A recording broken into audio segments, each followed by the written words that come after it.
টুম্পার মা, এখন রান্না বান্না হয়নি? এগো রান্না বান্না হয়ে গেছে, শুধু ডাল ছানাটা বাকি আছে। ওগো হাসি না, সোনামণিকে দেখতে পাচ্ছি, সোনামণি কোথায় গিয়েছে? জানি না তো কোথায় গেছে, দেখো গো পাড়াতে খেলছে বোধহয়।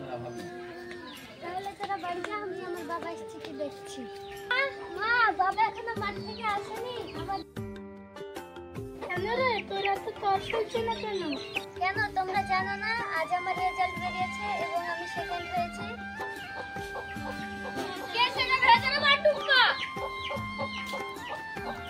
বাবা, তোমার মেয়ে টুম্পা, এবার আমি 9 এ উঠে পড়লাম। কেমন আছিস ভাই নুরুল? তোকে খুশি খুশি লাগছে, কি ব্যাপার রে? আয় ভাই, কাছে এসে বস।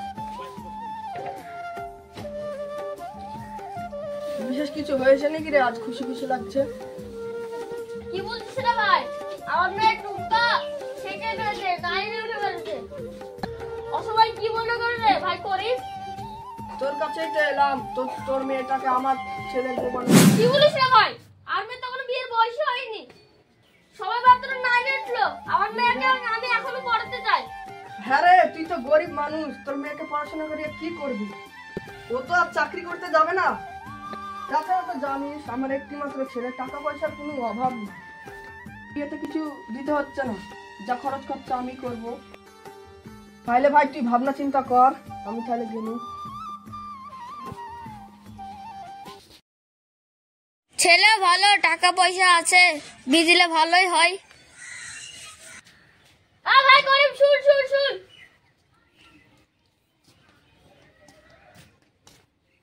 ভাবলি বল। তোর প্রস্তাবে আমি রাজি ভাই।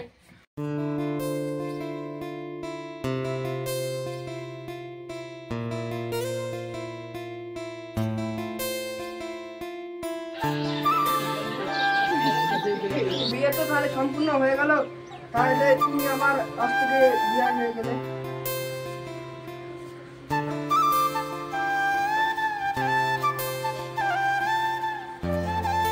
বাপ, তোর মেয়ে তোমার হাতে তুলে দেবো, তুই আমার মেয়েকে সুখী রাখিস।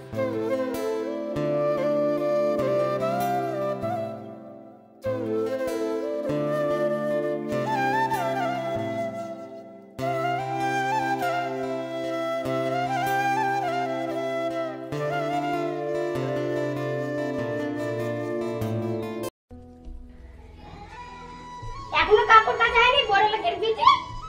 আমি এখনই কেচে দিচ্ছি, তাড়াতাড়ি যেন কাচা হয়।